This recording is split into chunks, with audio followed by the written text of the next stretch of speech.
Hi, everyone. My name is Felix Uracy. I'm a teacher at South Fayette High School. I'm also one of the Canvas coaches here at South Fayette. And today I'm going to be sharing with you a resource that I have used with my teachers and also one that I have used with the students in my classes as well. And that is peer review with discussion boards on Canvas. My email is on this main slide. I'm also going to have it at the end. If you have any follow-up questions when this presentation is over, please don't hesitate to reach out to me.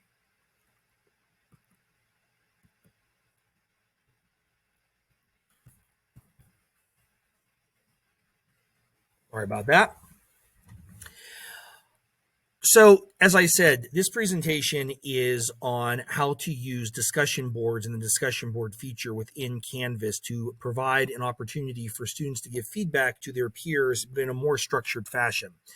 I know in several of the classes that I use, especially last year with asynchronous instruction, I was able to use the discussion boards to be able to engage my students who were both in person as well as virtual. It's something that I've continued to do this year, but as I said, I was looking for a little bit more of a structured way to use peer review in the discussion boards. And what I have found is that using the tool that I'm going to be sharing with all of you today is a great way to not only have all students be able to engage with one another, but also to be able to provide some meaningful and constructive feedback to their peers on work that's in progress to help their peers to strengthen their argument and also to consider maybe some additional ideas that they maybe otherwise would have overlooked in a reading or in an assignment. I know that for myself, this is something that I try to do with my students in person, and I obviously am still doing that this year. This is a nice way for me to be able to also do it in an online environment to engage some of my more quiet students, to give students more of an opportunity to be able to reflect on their work, especially their written work, and also to free up some additional class time as well that I can use for other activities.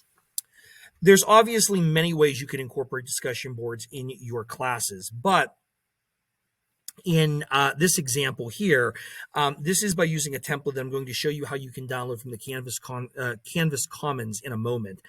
And this is something that I've been using with the leadership classes that I teach at South Fayette. So what I'm going to do is I'm going to show you how you can download this template and install it. It's very easy to install in your classes. And then once I do that, I'm going to show you a real world example from my leadership classes as well.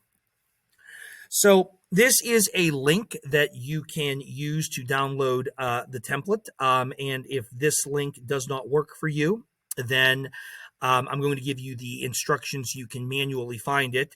And all you need to do is, if you are looking for this, simply go to the Commons. And once you're in the Commons, then you're going to be searching for peer feedback using Canvas discussions. There's going to be a couple of options that are going to pop up for you. And the one that you were looking for is the one that was shared by Matt Callison, who's the Director of Technology here at the South Fayette School District. So you can go ahead and select this one. And once you select it, then what you're going to do is you're going to want to import or download that. And you're going to want to select the classes that you want to import this template into. You can select more than one. So for me, I'm just going to show you how I use this in my leadership class, but it's something that I've incorporated elsewhere and something that you can also incorporate in multiple classes if you would like. But what you're going to do, and at least in my example here, I'm going to select Leadership 1. I'm going to import this into my class. And then once I do, I'm going to have a couple of new items that are going to appear in my Canvas. So I would ask you at this time, if you've downloaded it, to go to the course you imported the template in and then click on modules. And you're going to find this template at the bottom. And you'll see that it's already published an example response for students, which you can go ahead and you can unpublish. But you can also see that there are some additional items as well that have been published. And again, you might want to just go ahead and unpublish all of this to start with, or you might want to leave at least the peer discussion overview. And that's because that's something that you probably are going to want to leave for your students, although you're definitely going to want to edit it and make it more applicable for your classes. So you can also go to discussions, and when you go to discussions, you will see that the template and the example are also posted as well. And again, you're probably going to want to unpublish those. And if you take a look, you can see that in my leadership class, I wanted to do a discussion around the concept of followership. So what I had done with my students is I had given them a couple of articles to read on the concept of followership. And what I'd asked them to do is I'd asked them to write a reflection, about a page, on what they had gathered from those articles. And so that's the discussion that you currently see posted. What I had my students do is I had them write that reflection, but then before they submitted it to me, they had to submit it online to their peers. And when they submitted it online, then their peers had to provide them with some feedback on what they had written. Again, just to help them sharpen their argument, but also if there was something that they had missed. At the same time, what I did, and I'm going to show this in a minute, I divided the class into groups of 3. So each student also had to respond to 2 of their peers as well. And hopefully in doing so, it gave them an opportunity maybe to consider an argument or maybe pick up on something that they had originally missed in their reading as well. So as I said, in my leadership class, I made this into a group discussion. So to do that, what you need to do is first go to discussions and then click on the blue discussion box with the plus sign. And then you're going to click on, this is a group discussion, and unless you already have created your groups, you're going to select the new group category. And you can name your group whatever you'd like. If this is something you're going to be doing more than once, perhaps you would like to establish groups that are going to remain with one another throughout the course of the semester. If you would prefer to mix your groups, or if this is something you're only going to be doing once, then you can just name this with whatever the assignment is going to be. In my case, I just named this followership discussion, and I'll tell you that I used this for the first time in the fall. So I really wasn't sure how it was going to go. So again, I only planned on doing it once in the fall. And then I expanded from there. So for me, and perhaps like yourself, you're going to want to do this just once. So name it with whatever the assignment's going to be. So name your group and then select how you want your groups to be set up. The nice thing is in Canvas, they can actually create a specific number of groups, or it can also create groups with a specific number of students per group. And that's ultimately your decision, how you want it to be set up. And then what you do is go to people, and you will see that you have a newly created group as a tab. Now, just so you know, in Canvas, only teachers have access to the people tab, not students. So this is something that only you can see on your end. Your students are not going to be able to see this. You can also see as well, if you have any other groups that you've established, those would be showing up there also. If you take a look, you can see I had 30 students in my class. I had 10 groups, and I had 3 students in each group. And again, Canvas automatically assigned those students. What you can do is you can expand the groups to see what students are in each group, and you can also adjust as needed. So perhaps there are some students who you would like working together. Perhaps there are students who you don't want working together. So Canvas makes it very easy to just drag and drop the students in those pre-existing groups. And by and large, I did just a random draw, and I let them stay wherever they were at. I made a couple of adjustments based upon what I thought was going to be best for the students, but by and large, I just left them wherever they were at. When you go back to the discussion board, you will see that you have access to all of the discussion boards for all the groups that you've created.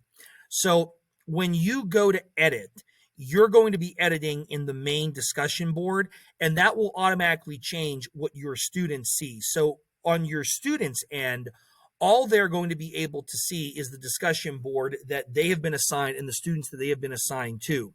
On your end, this is where you're going to be able to access all of those discussions, but also on this main page, when you edit the information, it automatically edits it in all of the discussions. And in fact, it's actually impossible to edit just in one discussion without editing it on all of them.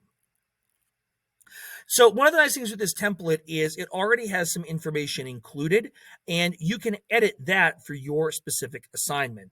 So you can change dates, you can change some of the parameters. You can really make this something that's going to work for you and however it is that you would like to structure your peer review. So again, this can be something that you are assigning points for, as I did. This can be something that you are being very structured with, or you can just give some general guidelines to your students and kind of see what they do with it. I will tell you in the classes that I use this with, it worked pretty well. The one big takeaway that I had that I would share with everybody is you do want to make sure that you give your students enough time to be able to do this. So the only difficulty that I ran into whenever I was doing this was that I found that the first time I did it, I only gave my students about a week.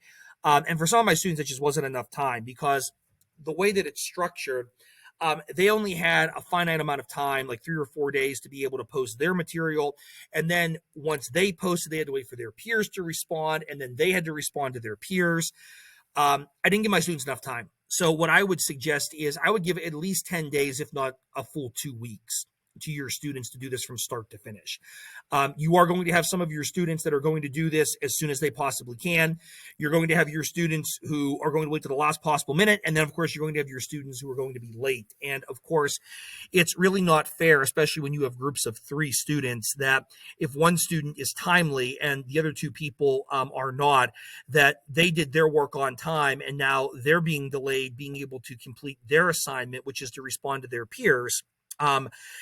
When their peers are not as timely as they are. The other suggestion I would give is I use groups of 3. I thought groups of 3 worked out very well. I didn't want to overwhelm my students by asking them to respond to too many of their peers. At the same time, I didn't want to give them a group of, say, 5 and only ask them to respond to 2, because I didn't want to be in a situation where one student got a lot of feedback and another student didn't.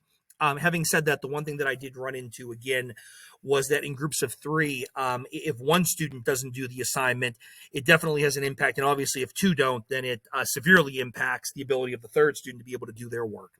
So I would say that it does require a little bit of active monitoring and follow-up on your part as well, especially if students are not completing the assignment.